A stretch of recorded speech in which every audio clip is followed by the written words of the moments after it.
kidding me? I could never pull that off. Would you rather get the bad news about Cole from your friendly neighborhood prison guard? You just said you wouldn't hurt him. If you do what I say. Even if I follow your instructions exactly, there's no guarantee that they're gonna believe me. You don't understand. They're primed. Not only do they want to believe you, they have to believe you. The evidence, the fibers from your clothes, Ford's blood on your sweater. All of which you planted. But they don't know that. And I'll provide all the necessary backup, so stop second-guessing yourself and go with it. That's easy for you to say. You're not the one who has to perform. Please, you're a natural. You had Cole fooled for weeks. You could be on Broadway, kid. Are you ready? I hope so. Then let's do this.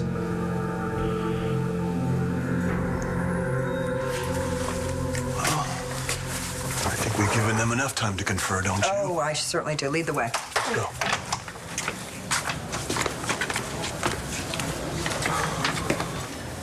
Star, it's gonna be okay. I'm sorry. I just feel so bad about what I did to him. Star, he practically kidnapped you at your graduation after putting a killer on your trail. You don't mean to get me involved. But you did get involved. You could have been hurt. He's had a lot of bad luck, Cole. Like having Ford for a brother? No, there's a lot more to it than that. And I actually wanted to help him, and I ended up shooting him instead. So can you please just understand that I need to make sure that he's all right? I knew if I stayed, neither one of us would get away from Dad. So my plan was to go out, make a name for myself, and come back and get you. Yeah, funny how that part got lost in the shuffle. Okay, I know, my brilliant plan failed. I thought I was gonna direct the next Hollywood blockbuster. Instead, I got about as far as promising newcomer. Well, I was having fun being the unwilling accomplice. I hated that. Then why didn't you do something about it? Forget the fame and the fortune. I didn't need that. I needed someone to get me the hell out of there. I'm sorry. Well, you were busy. So many chicks, so little time. But it wasn't like that. It wasn't about the women. I let my life get complicated. I can't fix that. But I can start over. How? Well, we're together now. We can, stay that way. Counselor? John, please come in. I need your help. What's going on? It's Hannah. Something's wrong.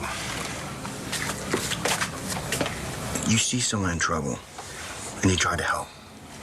And that's just who you are. Most of the time, I wouldn't have it any other way, but this just went on way too long.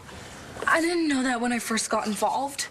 And what about you? You weren't exactly waiting at home for me. You were off with Hannah helping her hide from the cops. I didn't even know the cops were looking for her until we were already in Maryland. And I went there looking for you. Why would you believe Hannah, out of all people, that she would know where I was? She showed me that picture of you with James, and once I saw it, I don't know. I couldn't think straight. Look, I'm sorry. I know I shouldn't be grilling you. No, you shouldn't. Can we just go home? Please? Look, he's gonna be fine. His brother's with him. Come on, let's just get out of here.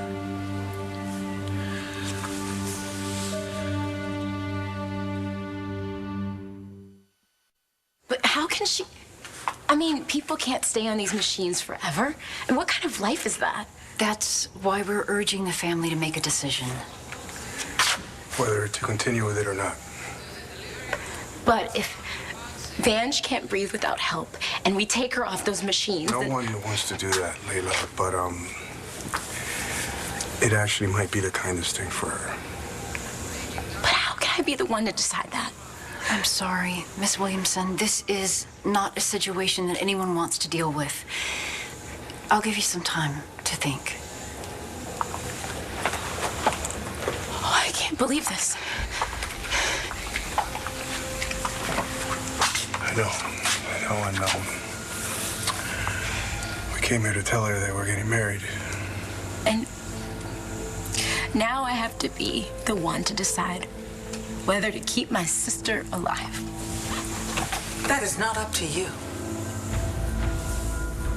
We are taking your sister home, Layla, and I do not want to hear another word about it. Mom, please, I don't think you understand what... No, I understand fine. In fact, I wonder if this is what you always wanted. How can you say that? Well, if Evangeline's gone, you don't have to feel guilty anymore. That's it, isn't it? Crazy enough to love the guy. I don't know what you're waiting for. You want me to marry him? Oh, I just think you should look in there and listen to what those two people are saying. And life is short. You want to spend the rest of yours twiddling your thumbs? I just, want to be smart instead of jumping in headfirst like I always do. And sometimes it doesn't pay off.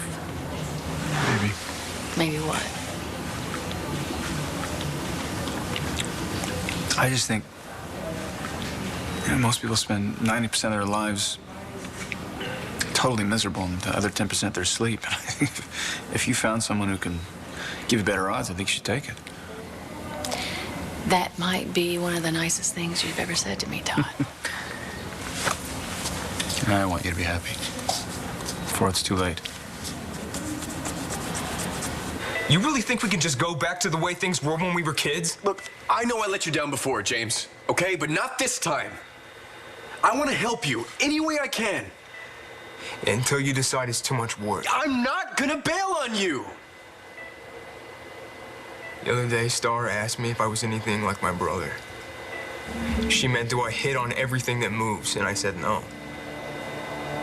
But I was wishing I could say yeah. I've always wanted to grow up and be just like my older brother. Because there was a time when I was proud of you. You know that? I make you proud of you. I swear. I did it for Cole. I did it for Cole. I did it for Cole. I did it for Cole. I did it for Cole.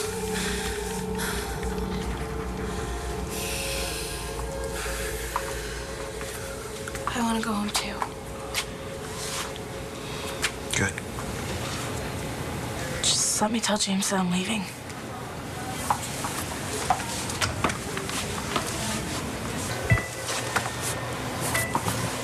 Hey, I just wanted to make sure that you're okay before I took off.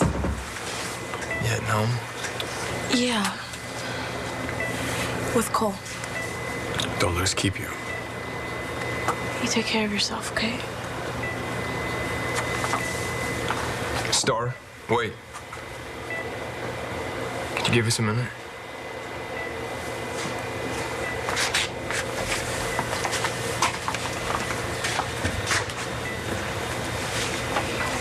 So, you and Cole worked everything out, huh? Well, I told him that the reason why I wanted to help you was to protect him and Hope, obviously. And he believed you. Anyway, okay, well, I'll talk to you later, all right? Bye, Mom. Is it true you were off playing Bonnie and Clyde with my favorite stalker? I wasn't playing anything. Yeah, well, you were playing with fire, buddy. You're lucky you didn't burn. Hannah O'Connor is a psycho. See what I mean? Everything was fine at first. She was a little quiet, maybe, but she seemed to be listening. And then I told her that I thought the best strategy, based on the evidence, was to go with the truth. Obviously. Well, she looked at me like I'd slapped her in the face. Her eyes went dead. It was as if she wasn't even there anymore. You felt she was dissociating from what was going on? Yeah, probably so. I mean, she started mumbling to herself, and she just ran over there and curled up into a ball on the floor. I put my hand on her shoulder. She shrugged it away. I don't know what happened. Guess she doesn't think much about your truth strategy. Marty, I'm worried about her. Really. It's as if she regressed 10 years in the blink of an eye. It's like we're dealing with a child. Hannah. Hannah, do you know who I am? Dr. Saybrook? That's right. I'm sorry. I pushed you. I didn't mean to hurt you or your baby. Why did you do it? I wanted Cole to leave Star. I wanted him to love me. He was good to me, you know. He wasn't like Ford. Ford hurt me. So I hurt Ford. I took his trophy. And I couldn't stop hitting him. Because I didn't want him to hurt me again. Is this true, Anna? You know how much I love Cole. I'd do anything for him. Anything in the whole world. See what I mean? She's falling apart.